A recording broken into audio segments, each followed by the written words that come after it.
Tema materi hari ini adalah berkegiatan melalui teks prosedur. Di sini saya akan menjelaskan 4 poin. Yang pertama adalah pengertian teks prosedur, yang kedua ciri-ciri teks prosedur, yang ketiga jenis-jenis teks prosedur, dan yang keempat adalah struktur dari teks prosedur. Baiklah, saya akan langsung saja pada poin yang pertama, pengertian teks prosedur. Apa itu teks prosedur? Teks prosedur adalah jenis teks yang menggambarkan atau menjelaskan suatu cara untuk mencapai sesuatu melalui sebuah tahapan atau langkah-langkah untuk mencapai tujuan tertentu. Maksudnya, ketika sedang melakukan sesuatu atau membuat sesuatu, maka perlu adanya langkah-langkah atau tahapan-tahapan yang biasanya dikonsep dahulu atau ditulis dahulu dalam bentuk sebuah teks. Poin yang kedua adalah ciri-ciri teks prosedur. Ciri yang pertama, ada tujuan kegiatan. Maksudnya di sini harus ada tujuan yang harus kita perhatikan untuk membuat sesuatu atau melakukan kegiatan. Tujuan tersebut harus kita tahu dulu apakah tujuan ini cocok untuk membuat ini atau bagaimana.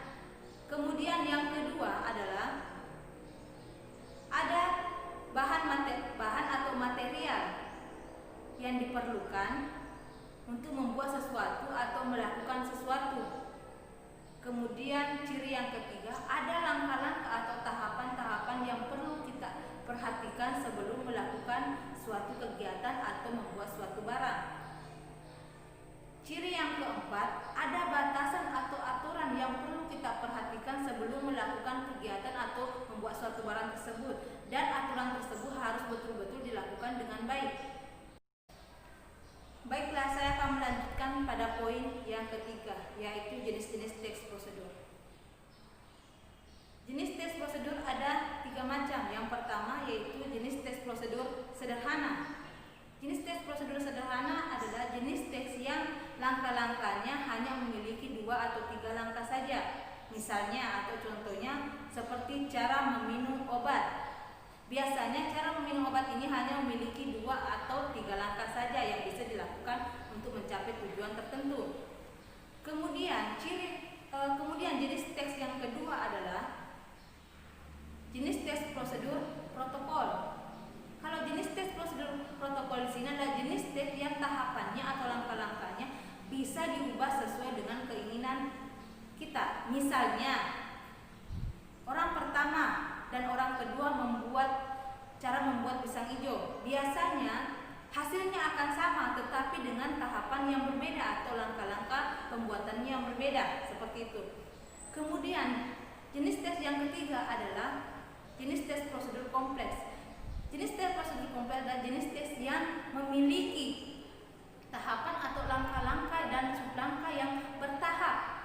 Contohnya seperti cara membuat meja atau lemari. Biasanya cara membuat lemari atau meja itu memiliki tahapan tertentu. Misalnya membuat kakinya dulu, atau tahapan membuat lemari itu misalnya ketika membuat rangkanya dulu seperti apa.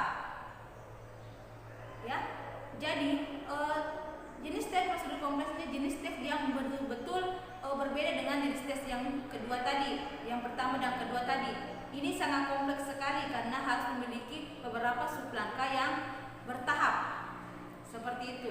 Yang keempat adalah struktur dari teks prosedur. Struktur yang pertama adalah tujuan. Tujuan di sini adalah topik yang harus kita capai untuk mencapai suatu tujuan dalam melakukan suatu kegiatan. Poin yang kedua adalah langkah-langkah atau tahapan-tahapan yang perlu kita perhatikan secara berurutan untuk melakukan suatu kegiatan atau membuat suatu barang. Poin yang ketiga adalah penegasan ulang. Di sini penegasan ulang di sini adalah manfaatnya atau kegunaan kenapa kita melakukan kegiatan tersebut. Biasanya kadang ditulis dalam teks tersebut dan kadang juga tidak ditulis secara langsung tetapi tersirat. Kalau ditulis biasa tersurat, biasa langsung tertulis di dalam teks tersebut. Terima kasih materi hari ini.